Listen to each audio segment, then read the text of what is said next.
here? Wanted to bring his brother and his sister there. Please. Yeah. Are you able to,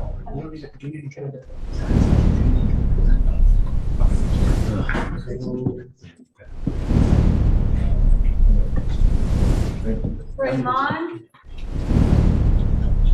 A human? Joey, follow that?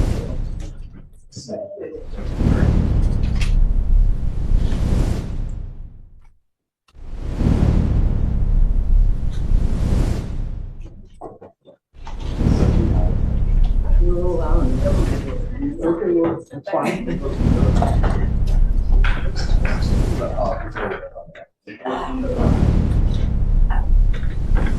Everyone, keep it down, please. If you want to talk, go outside. Good morning. Thank you so much for coming. Are you mom? Okay, and you are a sister? Okay.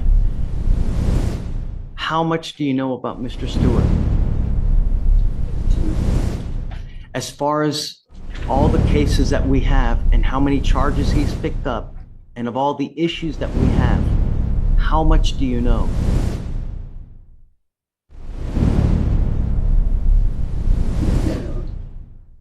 We know about them, we don't know about it. Okay. I am at wit's end with your son. I am up to here. We now have a total of 4 open cases. They're all the same.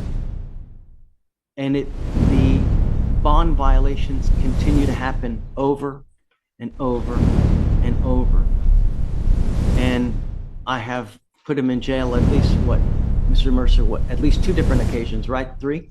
To try to get him to understand that we mean business.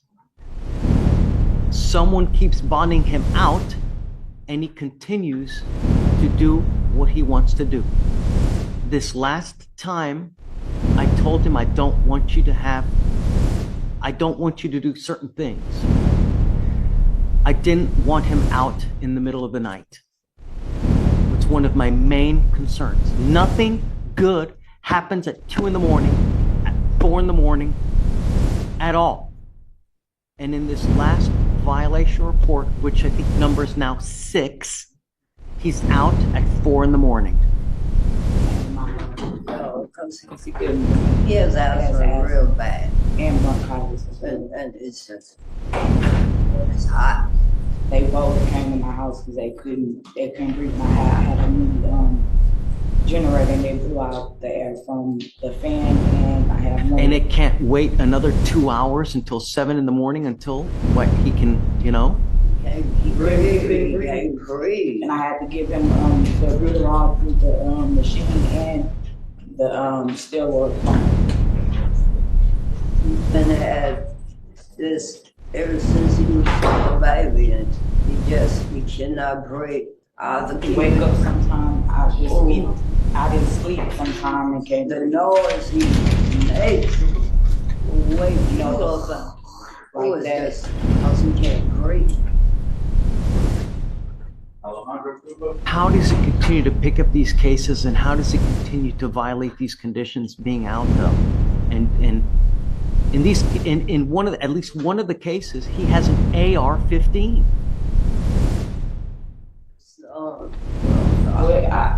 I believe it's because he's been shot before. I don't look.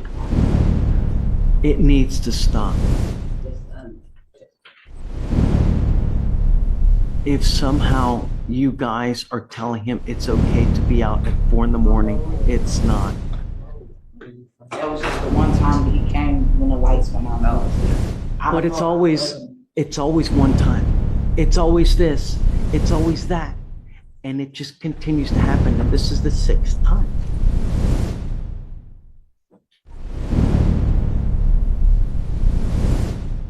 Who does he live with now? I just came back home Saturday evening, so he's back with pretty much. He stays. Do you stay home all day? What do you do? Do you work? Been on disability ever since.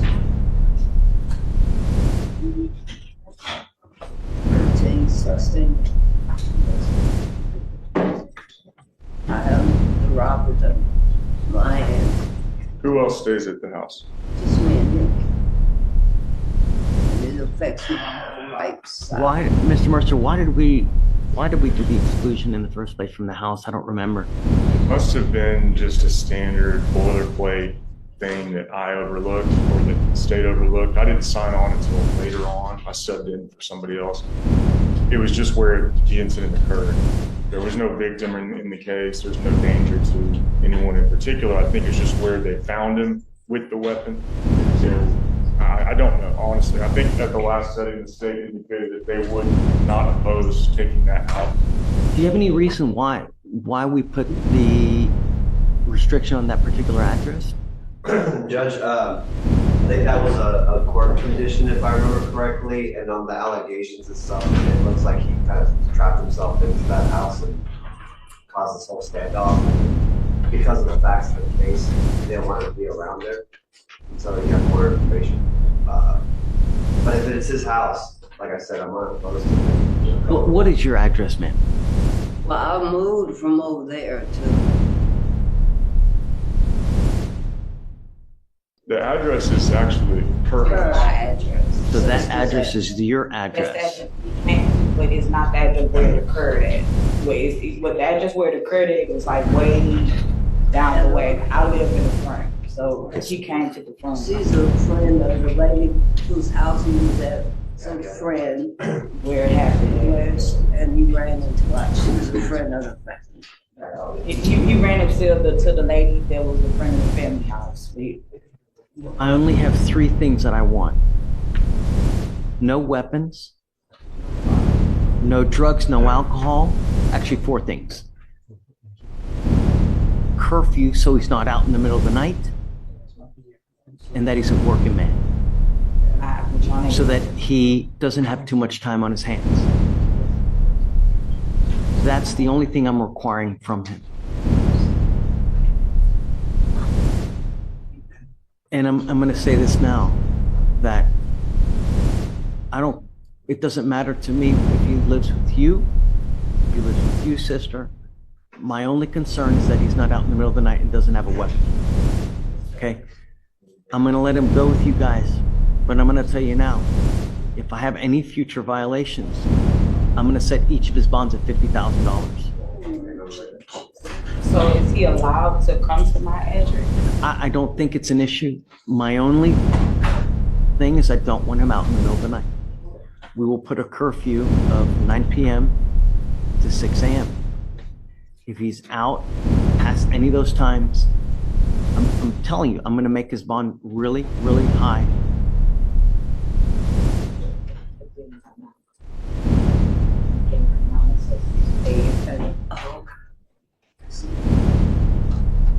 He has to have a full-time job. I'm working on my business. Why are you working on it? He should be working on it. I'm sorry. Well, we both are. We all are trying to just help. Yeah, He's 17, so it's like it's not so many jobs that I understand. you get him. Look, We just if trying to help him. I'm happy that you're helping him. Really, at the end of the day, if that's what it takes, then that's what it takes. But I just want you to understand that I'm at wit's end. I will not entertain any more excuses. I don't care what it is. I don't care where he's going. If you need to have a breathing machine in both houses, put one in there. Because, come up, Mr. Stewart.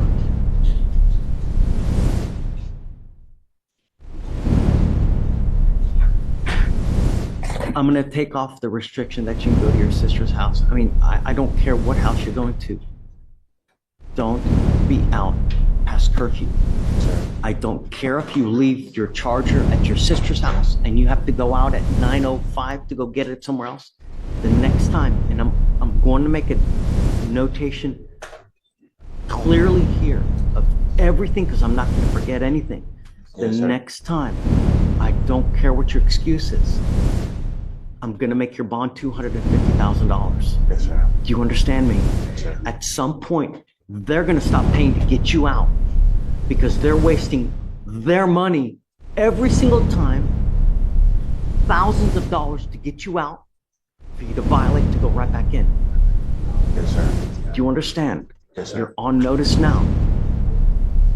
If you are going to go to a particular house, have your overnight bag that has everything in it, your phone, your charger, your albuterol, the machine you might need, have everything, because I will not entertain any excuses. Mr. Mercer, you're on notice now. I don't care what the excuse is. The next time he violates any condition, you know what's going to happen. Yes, sir. Okay? Yeah, we need to make So sure. the only conditions that we have now, get a job full-time or be in school full-time. No weapons, no drugs, no alcohol, and no out past curfew. Yes, That's sir. it. Do we need to, I'll talk to pretrial services about Talk the with Tracy address. so that we iron everything out. And then that's it. Yes, sir. Thank Thank you, Judge. you. I appreciate you. Okay.